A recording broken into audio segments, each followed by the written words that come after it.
Hello friends, welcome to my YouTube channel Samrat education. दोस्तों, आज के इस वीडियो में आप लोगों को मैं बताने वाला हूं माइक्रोबायोलॉजी का 3 से 4 मोस्ट इम्पॉर्टेंट क्वेश्चन, जो कि आपके एग्जाम के लिए बहुत ही महत्वपूर्ण है।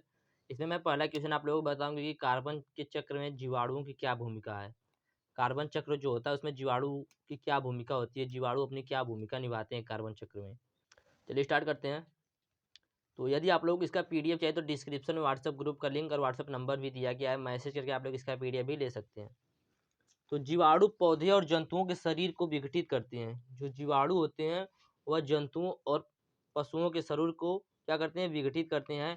प्रकाश संश्लेषण के लिए आवश्यक कार्बन डाइऑक्साइड की अपर्याप्त मात्रा की भरपाई भी जीवाणु करते हैं। दोस्तों, प्रकाश संश्लेषण कार्बन डाइऑक्साइड या बाइकार्बोनेट को मृदा पादपों, जीवाणुओं और शैवाल में कार्बनिक यौगिकों में परिवर्तित करता है। तो दोस्तों, यही होता है कार्बन चक्र में जीवाणु की भूमिका। क्या जीवाणु की भूमिका कार्बन चक्र में? जीवाणु जो होता है पौधे और जंतुओं के शरीर को विघटित करता है, प्रकाश संश्लेषण के लिए आवश्यक कार्बन डाइऑक्साइड की अपर्याप्त मात्रा की भरपाई करता है, और प्रकाश संश्लेषण कार्बन डाइऑक्साइड या बाइकार्बोनेट को मृदा पादपों, जीवाणुओं और शैवाल में कार्बनिक यौगिकों में परिवर्तित करता है। अब देखेंगे सूक्ष्मजीव विज्ञान क्या होता है। सूक्ष्मजीव विज्ञान माइक्रोबायोलॉजी क्या होता है? तो जीव विज्ञान की वह शाखा जिसमें उन सजीवों का अध्ययन करते हैं जिन्हें नग्न आंखों से नहीं देख सकते, उसे ही सूक्ष्मजीव विज्ञान कहते हैं। जीव विज्ञान की वह शाखा जिसमें उन सजीवों का अध्ययन करते हैं जिन्हें हम अपनी नग्न आंखों से नहीं देख सकते, उसे ही सूक्ष्मजीव विज्ञान कहते हैं। अगला देखेंगे, जैव उर्वरक को विस्तार पूर्वक समझाइए। बायो फर्टिलाइजर को विस्तार पूर्वक समझाइए। बहुत इंपॉर्टेंट दोस्तों, 100% आपके एग्जाम में आएगा। बायो फर्टिलाइजर 100% आपके एग्जाम में आएगा आज के। तो क्या होता है बायो फर्टिलाइजर? कुछ ऐसे जीवाणु जो पौधे के साथ असहजीवी रूप में रहकर वायुमंडलीय नाइट्रोजन को मृदा में स्थिर कर देते हैं, जैव उर्वरक कहलाता है। कुछ ऐसे जीवाणु जैसे राइजोबियम हो गया, एजोटोबैक्टर हो गया, ये सब जीवाणु क्या करते हैं, जो नाइट्रोजन वायुमंडल में उपस्थित होता है उसे मृदा में स्थिर कर देते हैं। तो यही बताया गया है कि कुछ ऐसे जीवाणु जो पौधों के साथ असहजीवी रूप में रहकर वायुमंडलीय नाइट्रोजन को मृदा में स्थिर कर देते हैं, वह जैव उर्वरक कहलाता है। यह 4 प्रकार का होता है। जैव उर्वरक 4 प्रकार का होता है। कौन कौन सा? माइक्रोफास जैव उर्वरक, दूसरा होता है एजेटोबैक्टर जैव उर्वरक, तीसरा होता है राइजोबियम जैव उर्वरक, और चौथा होता है नील हरित शैवाल जैव उर्वरक।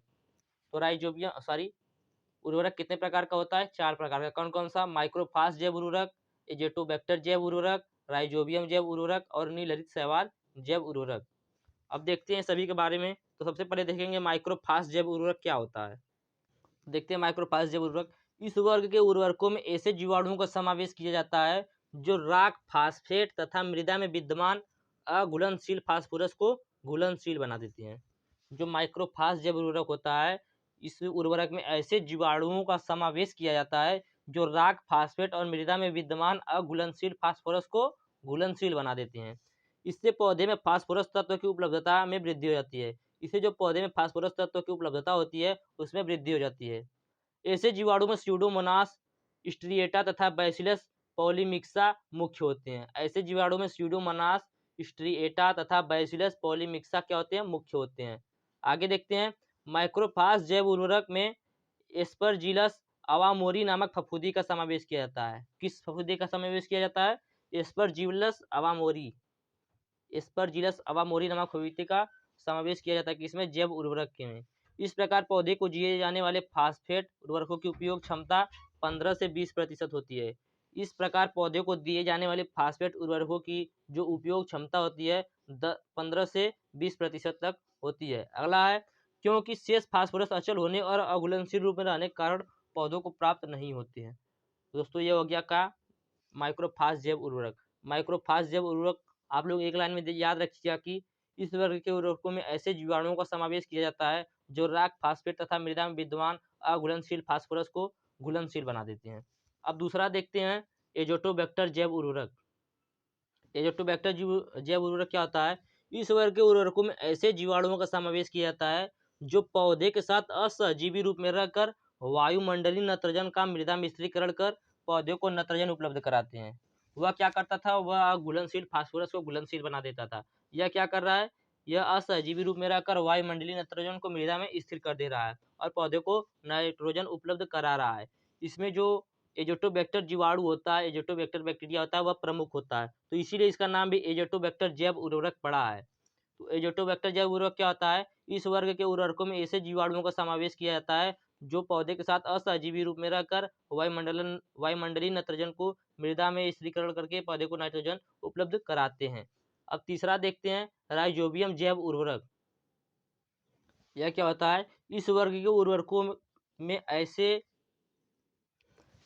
उर्वरकों में उपस्थित राइजोबियम जीवाणु वायु से नाइट्रोजन ग्रहण करके पौधे को भोजन के रूप में प्रदान करते हैं।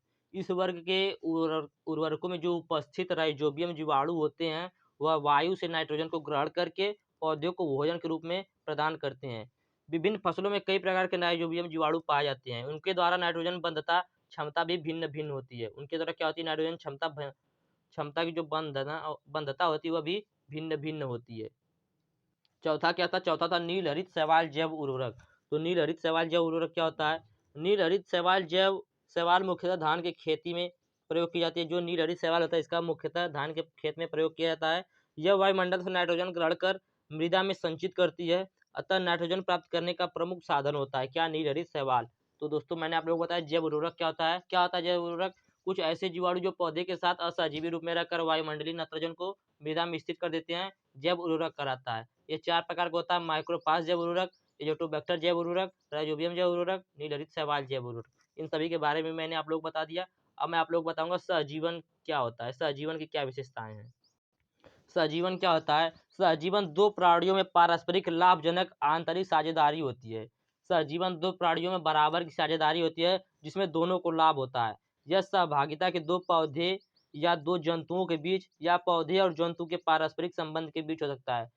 दोस्तों सहजीवन हम उसे कह सकते हैं जब किसी से आपने कोई सामान लिया, कोई भी वस्तु ली, उससे उसको भी कुछ फायदा हो और आपको भी कुछ फायदा हो, तो वही सहजीवन कहलाता है। जैसे आपने अपने घर पे गाय को पाला हुआ है, गाय को आप लोग चारा खिला रहे हैं तो उससे उसका पेट भर रहा है, उसको फायदा हो रहा है और आप लोगों को दूध प्राप्त हो रहा है, तो इससे दोनों लोगों को लाभ प्राप्त हो रहा है, तो यह भी एक सहजीवन कह सकते हैं इसे भी। तो उम्मीद करते हैं आप लोग सब समझ में आया होगा।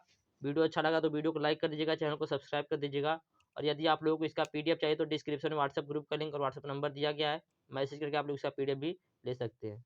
धन्यवाद। जय हिंद।